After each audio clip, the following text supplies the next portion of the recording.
E aí galera, beleza? Meu nome é Gustavo. Hoje venho falar com vocês sobre um assunto que é abordado dentro da disciplina de ENGE 390, muito importante em termos de linguagem de programação, que são as estruturas de repetição. Elas também podem ser chamadas de laços, loop ou iteração. Primeiramente, a gente precisa saber como que funciona esse tipo de estrutura dentro do programa. O seu funcionamento é bem simples. Basicamente, esses laços permitem o programa executar de forma repetida toda a instrução que nele estiver indentada, e para que isso aconteça e o programa entre em loop, o teste realizado na linha de comando deve ser sempre de valor verdadeiro.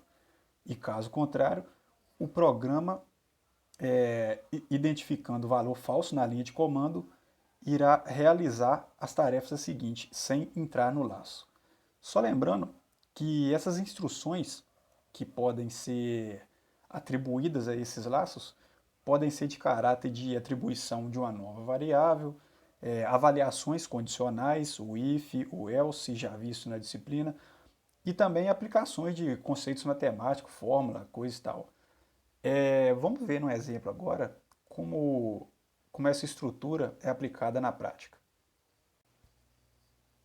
Bem, nesse exemplo aqui a gente pode ver logo no início que o programa já me pede para informar um número qualquer, e a partir do momento que eu informo esse número, o programa vai verificar, através desse início de laço aqui, que tem uma condição que enquanto o valor que eu informei for diferente de zero, ele vai entrar no laço e vai imprimir essas instruções aqui para mim. Imprimir não. Ele vai executar essas instruções que estão dentro dele aqui para mim. Que no caso é imprimir, que o valor foi diferente de zero, e vai me pedir outro valor. Se eu continuar informando números diferentes de zero, ele vai sempre ficar nisso aqui, ó, imprimindo que o valor é diferente de zero e me pedindo outro valor. Sempre. Sempre que eu informo um valor diferente de zero, ele vai continuar sempre nessa fase aqui do programa.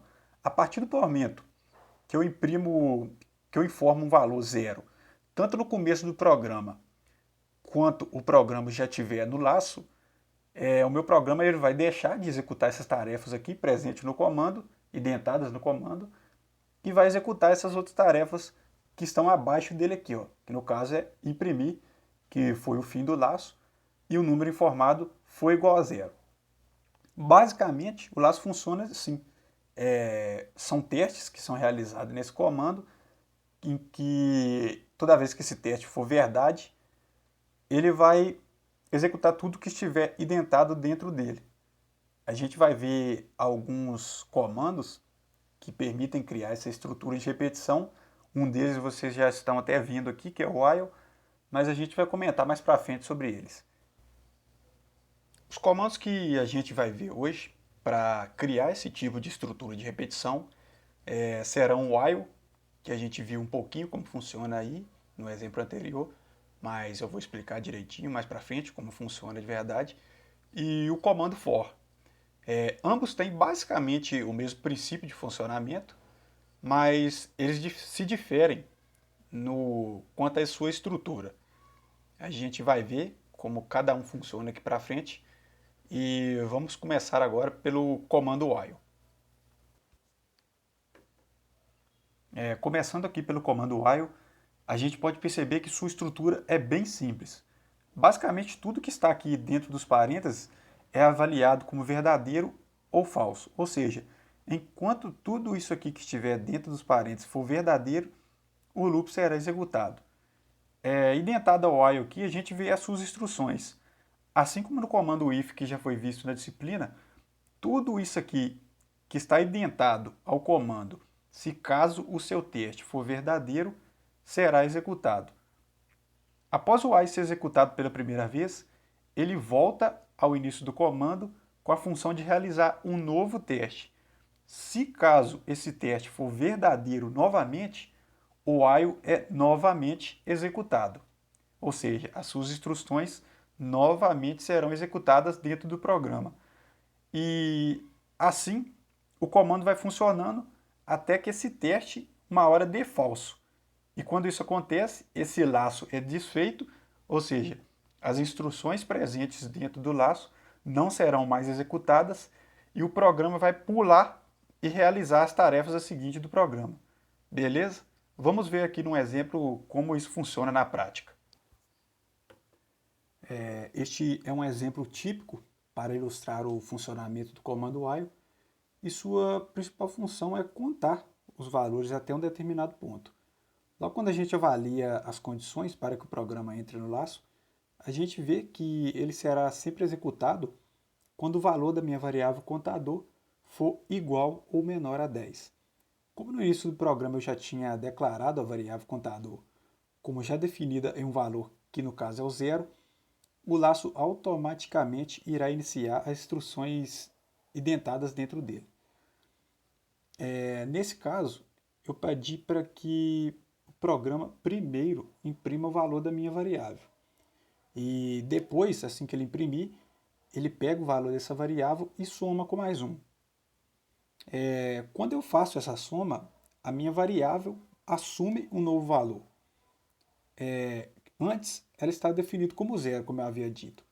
E agora, como eu somei mais um, ela passa a ter o valor de 1 dentro do laço.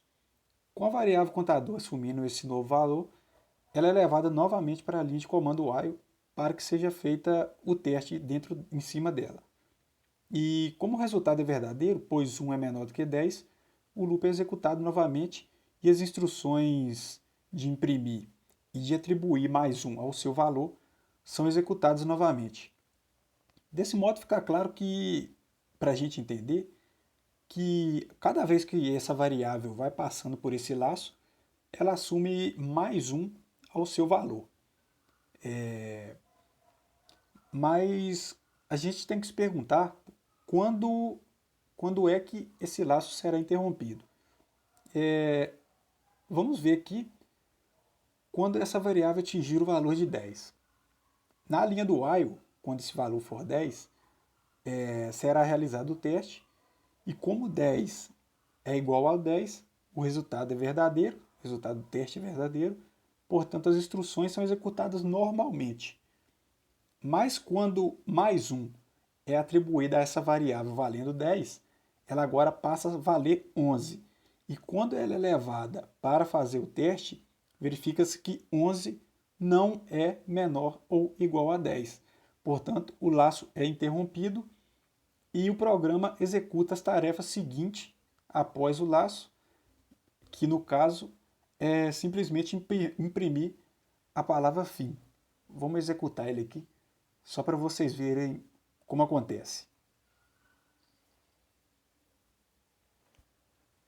Aqui na execução do programa, a gente pode ver que ele começa realmente no valor atribuído na variável, que foi o zero, como eu falei para vocês, e vai até onde os testes são verdadeiros, que no caso são todos os números menores ou igual a 10.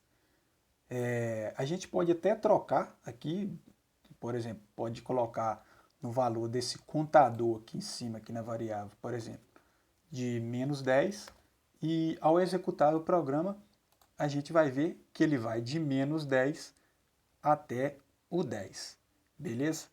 A gente pode também trocar o valor dentro do comando while, por exemplo, menor igual a zero, como o contador agora está valendo menos 10, ele vai somente até o intervalo de zero.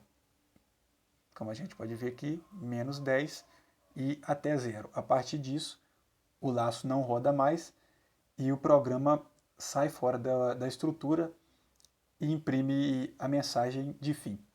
Beleza? Só uma coisa, essa parte do contador recebe o contador mais um é extremamente importante dentro do comando while, porque assim ele evita que o valor a ser verificado no teste, o valor da variável a ser verificado no teste, não assuma somente um valor para sempre. Quando o meu comando while verifica que o valor é igual sempre, acontece o que a gente chama de loop infinito, porque o programa determina que sempre o valor será verdadeiro e não consegue sair desse loop. A gente vai fazer um teste aqui, removendo essa linha contador, recebe contador mais um, para a gente ver como que fica a cara do programa. Reparem para você ver que ele fica só executando o valor inicial da minha variável. Ou seja, nada é atribuído a ela, então ela só é o valor que é declarado no início. Beleza? Então, galera, a gente vai ver aqui agora o comando for. O comando for basicamente funciona trabalhando e fazendo iterações dentro de listas. Só que esse comando sozinho não consegue gerar uma lista para que ele possa fazer esse tipo de iteração. Por isso que a gente vai utilizar aqui, alinhado a ele, uma função range.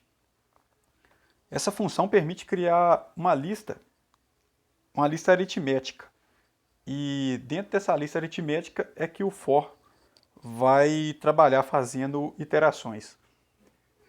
A estrutura do comando for é composta por ele, seguido de uma variável que será trabalhada à medida que o laço vai sendo executado, e seguido também da função range.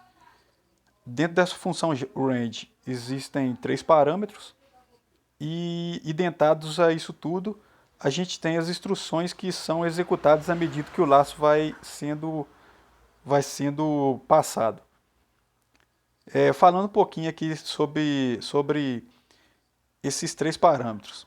A gente tem o parâmetro início, que é o parâmetro que vai definir aonde o for vai começar o intervalo. A gente tem o parâmetro fim, que vai definir aonde o for vai parar de ser executado. E só lembrando que esse intervalo no parâmetro fim ele é aberto, ou seja, o valor que a gente informa para esse parâmetro não entra dentro do intervalo. E por último aqui a gente tem o parâmetro passo. Esse parâmetro passo é que vai definir como o intervalo vai comportar à medida que o laço for sendo executado. A gente vai ver em alguns exemplos aqui para frente sobre como o comando, junto com a função e seus parâmetros, funcionam. Beleza? Bom, galera, nesse primeiro exemplo aqui, eu já começo declarando uma variável com valor fixo, que no caso vai ser 0, e no início do for, eu já chamo ela para interagir dentro da lista que será criada na função range. Inicialmente, no primeiro parâmetro, eu declaro que a minha lista será criada a partir do meu valor do contador, que no caso é o 0, como eu declarei lá em cima, e ela vai terminar, como mostra no parâmetro stop, no valor 10. Só que, como eu informei para vocês, o intervalo é aberto, então esse valor não entra dentro do meu intervalo. E no meu passo, eu informo que ele vai em 2. Ou seja, cada vez que a minha variável passar pelo laço, ela vai ser somada com o valor mais 2 do passo. Eu vou pegar e vou imprimir esse valor a cada vez que ele passar no laço, na instrução.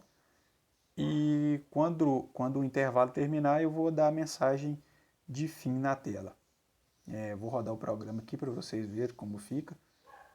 Então, ele começa no 0, aí ele passa pela segunda vez o valor, ele recebe mais 2 do parâmetro passo, imprime na tela, passa mais uma vez, pega esse valor e soma com mais 2 outra vez do meu parâmetro passo, vai fazendo assim até que ele atinge o valor 8 e ao somar, como o intervalo é aberto, não imprime o valor que eu informo no parâmetro de fim da função range. Após ele ter feito isso, ele imprime a mensagem de fim na tela. Beleza? Nesse exemplo aqui também, eu começo declarando um valor fixo para a minha variável e chamo ela no início do for para interagir com a minha função range, que partirá do intervalo no valor zero e vai terminar no valor que eu informei na minha variável. Como eu não declarei um terceiro parâmetro, que é o parâmetro passo, e deixei só o parâmetro início e fim, o laço automaticamente entende que a cada vez que eu passar com essa variável no laço, ela vai ter mais um somado ao valor da variável. E cada vez que eu passar também, eu vou imprimir esse valor e quando o meu intervalo terminar, eu vou imprimir a mensagem de fim novamente. Eu vou rodar aqui para vocês verem. Como eu disse, eu comecei no valor zero e o programa foi contando de um em um até chegar ao valor antecessor ao valor informado no comando stop, porque é um intervalo aberto, como eu já falei aqui. E após ele ter feito isso, ele sai do laço e imprime a mensagem de fim na tela. Neste terceiro exemplo, a única coisa que eu mudo é que eu não declaro dentro da minha função range nem o parâmetro de início e nem o parâmetro passo. Quando eu coloco somente um valor, significa que o meu intervalo ele partirá do valor da minha função, da minha variável, e vai até o valor informado que eu deixei no parâmetro, no único parâmetro informado dentro do laço. Nesse caso, como ele está interagindo com a minha variável contador, que eu declarei um valor zero inicialmente em cima do laço, ele vai contar desse valor até o valor antecessor ao que eu informei dentro da função range. Assim que ele fizer isso novamente, ele vai imprimir a mensagem e vamos ver como é que vai ficar ao executarmos o programa. Como eu disse, ele começou do valor da minha variável que eu informei, o valor fixo dela antes de entrar no laço, e foi até o valor antecessor ao que eu informei dentro da função. Beleza? Neste último exemplo aqui, eu só queria mostrar para vocês que dá para mim chamar uma variável sem precisar declarar ela antes de entrar no laço. Aqui eu chamei minha variável de x e estou pedindo para ela interagir com a minha função range. Nesse caso, a minha função, como também eu informei um valor, um parâmetro dentro da função range, ele vai partir do valor inicial de x, que no caso, como eu não declarei, ele fica sendo zero, e vai até o valor antecessor ao que eu informei dentro da função range. Depois eu peço para ele imprimir esse valor de x e a gente pode ver aqui, ó, que quando a gente executa o programa, ele parte justamente do valor zero e vai até o valor antecessor ao que está informado no parâmetro. Beleza, galera? Dentro desses laços de repetição que a gente viu anteriormente, tanto no formato pelo while ou pelo for, a gente tem algumas ferramentas que nos permitem fazer uma interação melhor entre o programa e o laço. Uma ferramenta que eu vou passar para vocês aqui é o comando break, e o seu princípio de funcionamento é basicamente interromper a execução da iteração e continuar as tarefas seguintes do programa. Assim que esse comando for acionado, ele vai interromper na hora todas as instruções que estiverem abaixo dele, no mesmo nível de indentação, e o programa vai seguir realizando as instruções seguintes fora do laço. Vamos ver aqui agora como que esse comando funciona realmente na prática. Neste meu primeiro exemplo aqui, eu crio um laço de repetição com o comando for, que vai partir de -10 e vai até a minha variável count, que no caso eu declarei ela inicialmente como 10. Só que eu coloco uma condição no if que se o valor do meu conte for igual ao 5, eu imprimo que o break funcionou e executo o comando break. Vamos ver como funciona isso na prática. Então, o programa começa em -10, que é o valor inicial do meu parâmetro, e em vez dele ir até o valor do meu conte, que no caso é 10, ele vai somente até o 5. Ou seja, ele verifica aqui com a condição do if, que se o valor do meu conte for 5, ele vai imprimir na tela que realmente o comando break funcionou e vai executar o comando break. Se eu tivesse colocado esse break em cima dessa mensagem de print, reparem que nem ela teria sido executada, porque assim que realmente o programa atinge esse comando, ele para todas as tarefas do seguinte e executa tudo que está fora da sua indentação, beleza? Neste segundo exemplo, é basicamente a mesma coisa. Eu declaro uma variável x igual a -10 lá em cima, e enquanto o meu x for menor ou igual a 10, eu vou imprimir o valor de x. Mas se caso esse valor de x for igual a 5, eu imprimo que o break funcionou e executo o comando break. Vamos executar o programa aqui para ver como é que vai funcionar. Repare que o laço começa no -10, que é o valor inicial lá em cima, declarado na minha variável x, e vai até o valor 5, que no caso entra na condição do if e executa o meu comando break. Beleza? Então ele basicamente funciona como um interruptor do laço de repetição. Assim que ele é executado dentro do laço, ou pode executar ou ser executado também dentro do programa em geral, ele para todas as atividades abaixo dele. Beleza? Bom, galera, nessa parte de estrutura de repetição era só isso que eu tinha para falar com vocês. Eu espero que eu tenha conseguido passar de forma mais clara possível esse assunto.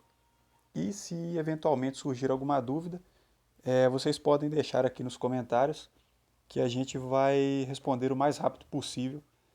E é isso. Eu desejo a vocês um excelente estudo e até a próxima.